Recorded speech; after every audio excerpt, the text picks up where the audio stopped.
what's your feeling about if you'd been asked to leave the project because you had been difficult, perhaps, on set? You clearly had a very, very good working relationship with everybody involved, but there are stories of where things go a bit wrong and relationships break down and the writer is, you know, escorted off set. How do you think you would have felt if that had happened to you? I would have been really upset because, you know, my whole objective in this was to get, my first credit. And I suppose if I'd been escorted off set, that would have been one thing. If my name had been removed from the project, that would have been, a double whammy. We all worked, a lot more than we were paid for. I think that there were a couple of moments when I would talk to my agent and I'd say, this is draft 63 and, still on the draft and a set of revisions contract. And he said, do you want to be in or do you want to be out? You can kick up a stink or you can just carry on working to get the best movie possible with your name inextricably linked with it. And do you want to work with these people again?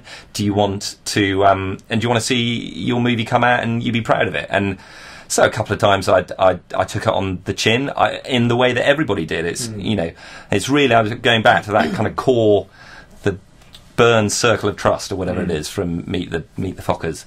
Can I say Fokker on the production office? I can. It was that, and we all respected each other. And if somebody had a better idea, absolutely, go with it. I think they never went to anybody behind my back and they never went for a comedy punch up, because I think I did deliver what they wanted in the end. Maybe they could have paid Richard Curtis 250 grand to come in and give it a bit of magic, but they didn't have that money, and I don't think they would have wanted it to, because this was our movie. And for me and Harriet and Phil particularly, it was we're early stages of our careers, so we're like I said, we are working over the odds. We have so much invested in it beyond what we get paid. It's our calling card now. So you were around for rewrites on set all the way through production. I was available. My wife was pregnant, so stupid everybody. The producer had a baby 2 weeks before the movie started shooting. The director's wife had a baby. My wife had a baby. So I was stuck back in the UK, but I was rewriting on a pretty much daily basis from the UK. It was a shame I couldn't be on there on set. After my wife had her baby, finally, I managed to get out there for a couple of days. And actually, if we could do it all over again, I would love to be out there, because being on set, you kind of whisper in Phil's ear. You have to be very careful with that, because at times he would say, "Shut up," I really don't need that. A couple of times I whispered in the actors' ears without going to Phil first, which was a massive no-no. But you learn about that. But I think if I had been there on set all the time, that would have been an even more rewarding experience for me.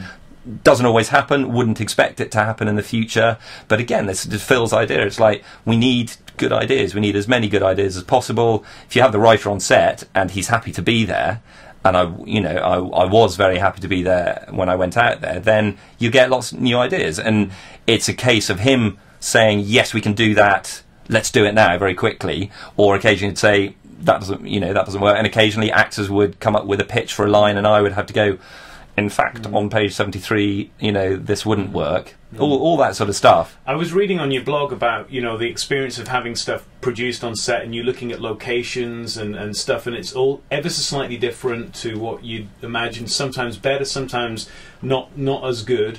But one of the things that struck me was this whole idea of refining the idea down to its very essence and paring it down and making it more producible.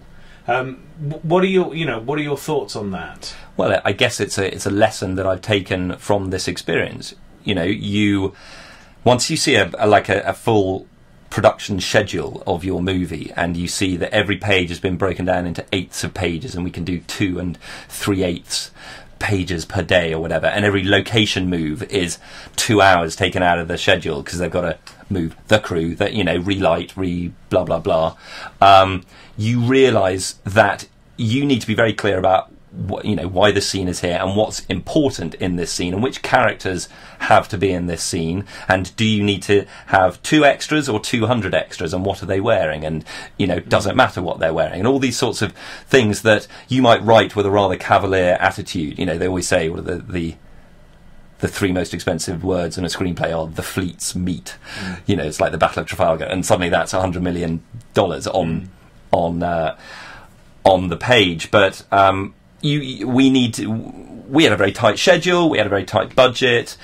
There were lots of scenes that, you know, were written to take place on the side of a mountain, and Phil and the producer would say, could this take place in the set that we've already got built and lit and are already in for 3 days, and we could just do it in another half a day rather than moving the whole company to a different location? And you think, well, yeah, probably could.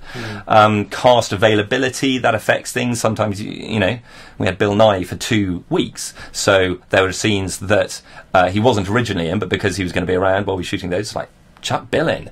And there are other scenes where we had everybody else apart from Bill, and Bill couldn't make it, so you have his voice as ADR saying, come on, we're going, or whatever. What I'm getting very strongly from you is the vibe, the sense of a writer who's actually been in production and had a healthy experience, a healthy, positive experience. I mean, considering who you were before production and who you are now, do you think you've changed your perspective on what the writing process is? Yeah, well, I think I've written a couple of scripts since Chalet Girl has been made, or at least since it was shot, and I think that level of pragmatism has gone into the new scripts. You don't just write 50 locations and a load of characters. You're almost thinking, how would this be scheduled? What's the cast of characters? Are there too many? You know, so that's kind of writing for scale to a certain extent.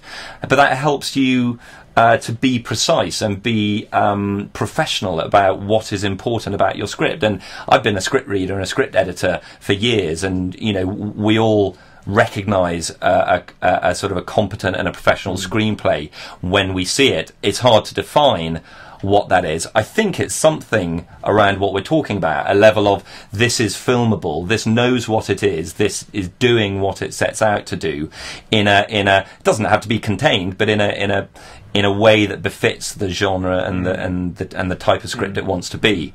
So yeah, having been through the experience was very good. I was talking to Gemma in the green room just before and talking about my experience writing corporate film scripts, training film scripts for a company called Pucker Films for the last 10 years. And I have to say that has been as valuable as writing an unproduced feature-length screenplay. To work on a 15-minute training drama film for the COI, Central Office of Information, which I think maybe doesn't exist anymore, but a training film for the NHS or a training film for BP or whatever that we've done, that has a 20 grand budget. We've got to shoot it in 3 days, and we can afford 8 actors and 2 locations, and we need to do this, this and this. While those films have a slightly more didactic remit, you know, we need to demonstrate behaviour 1 good, behaviour 2 bad. That sort of brief is not a million miles from the brief that you get maybe a bit more subtly from a producer, you know, and a producer might be going, can we sort of scale it back, or, you know, you need to.